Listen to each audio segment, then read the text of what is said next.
Shalom. Ada 10 keunikan dari orang percaya yang harusnya dihindari. Yang pertama, orang percaya itu berani tapi sekaligus juga takut. Allah memberikan kepada kita roh keberanian, tetapi banyak sekali orang percaya masih takut.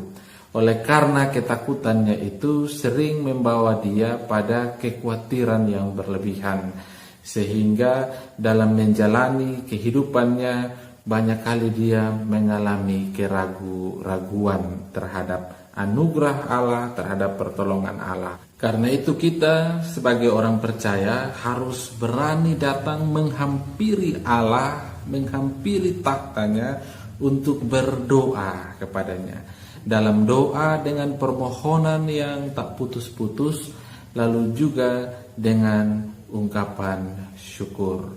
Itu anugerah terindah dalam kehidupan orang percaya. Mari kita berani beriman, berani untuk berdoa, berani untuk melayani. Keunikan yang kedua itu tergambar dari cara kita menggunakan media sosial.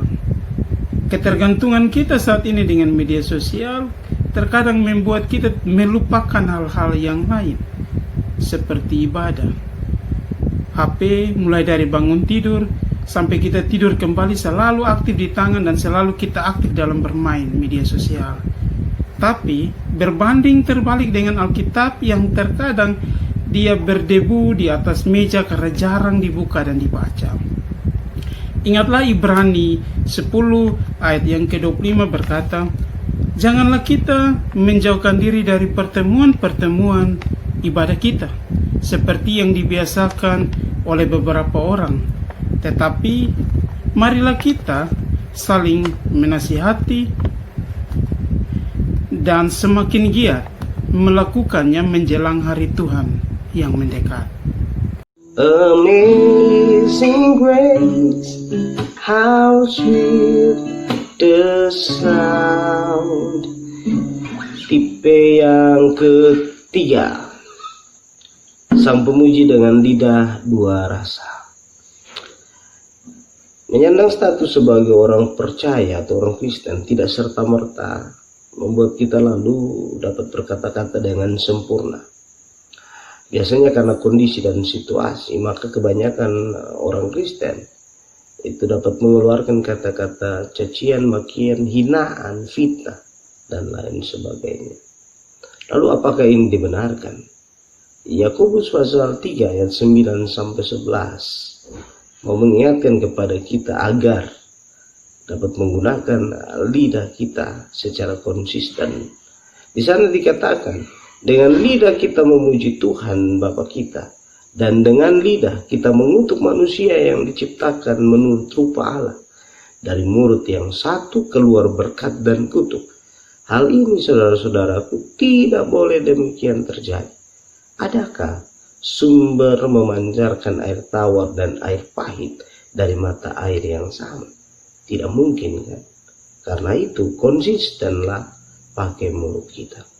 Kalau mulut kita pakai untuk puji Tuhan, maka seharusnya mulut kita pun harus kita pakai untuk membawa berkat, menyampaikan berita sukacita dan damai sejahtera bagi sesama kita. Keunikan yang keempat berbicara tentang berpengharapan. Menjadi orang Kristen ternyata tidak mudah ya. Kita akan dipertemukan dengan banyak sekali keadaan yang sulit. Bahkan terkadang tidak sesuai dengan apa yang kita inginkan atau kita harapkan. Dalam situasi seperti ini, keunikan yang keempat ini memiliki peran yang sangat penting agar kita tidak salah arah.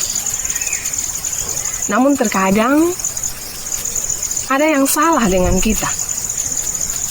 Cara kita berpengharapan adalah dengan rasa mie instan. Dengan uang 2.500 kita sudah bisa dapat mie instan. Tinggal seduh dengan air panas, kita sudah bisa menikmati itu mie instan.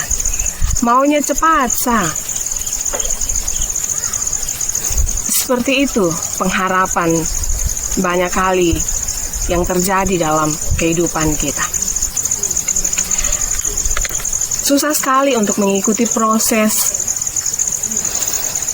karena proses masih butuh waktu yang terkadang tidak sedikit. Sahabat kekasih, dalam kitab Yakobus 1 ayat 2-3 berbicara kepada kita, saudara-saudaraku, anggaplah sebagai suatu kebahagiaan apabila kamu jatuh ke dalam berbagai-bagai pencobaan.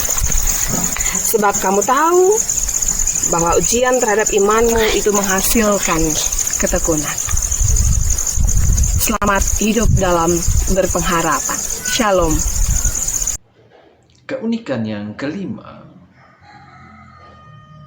orang Kristen itu sering disebut sang pemukul dada yang rendah hati. Terkadang dia merendahkan hati. Dari kecil sudah diajarkan untuk merendahkan hati. Kalau di gereja berdoa itu tutup mata, tunduk kepala dan merendahkan hati.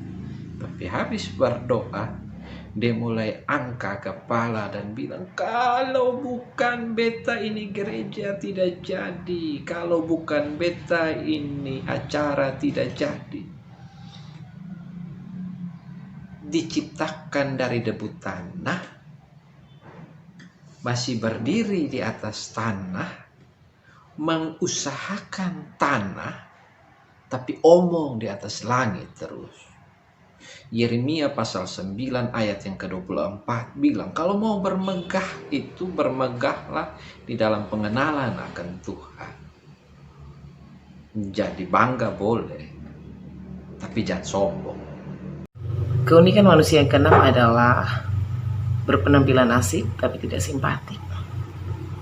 Nah, banyak orang punya penampilan menarik, bahkan diterima di banyak kalangan. Namun, banyak orang juga ternyata tidak simpatik, karena penampilan luarnya saja itu tidak menjadi ukuran untuk seseorang itu diterima sesungguhnya. Mungkin dia boleh melakukan pencitraan, tapi kecantikan, kebaikan hati, kesungguhan, keikhlasan itu lahir harusnya dari dalam dirinya.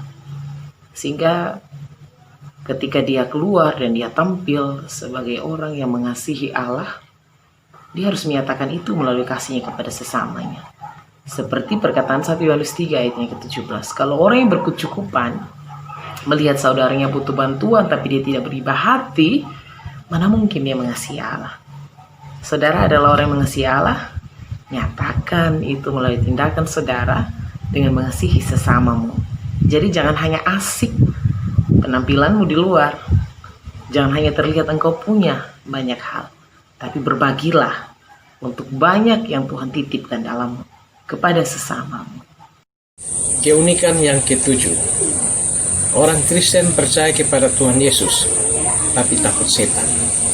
Contoh, kalau jalan di malam hari, ada bayangan putih di pohon besar, pasti takut. Contoh lain, ada perempuan Kristen hamil, kemana-mana selalu bawa gunting. Ada juga membawa ganuak, bawang putih. Percaya kepada Yesus, tapi takut kepada setan. Ingat, Yakobus pasal 4 ayat 7 bilang begini, karena itu tunduklah kepada Allah dan lawanlah iblis, maka ia akan lari daripadamu. Keunikan orang Kristen yang ke-8 adalah talenta. Tuhan tidak saja mengutus anak-anaknya, Ia selalu membekali mereka dengan talenta. Talenta berbicara tentang banyak hal, tentang bakat, kemampuan, harta, jabatan, ilmu, dan lain sebagainya. Talenta adalah anugerah yang diberikan oleh Tuhan kepada anak-anaknya yang diutusnya. Tuhan mau agar setiap anak-anak selalu mengembangkan talenta yang Ia berikan. Sebab talenta yang Ia berikan kepada setiap orang itu berbeda-beda. Seperti apa yang tercatat di dalam Markus 12 ayatnya yang ke-30, Talenta itu harus dipergunakan untuk hormat dan kemuliaan bagi nama Tuhan. Talenta itu dipergunakan sebagai cinta kepada Tuhan.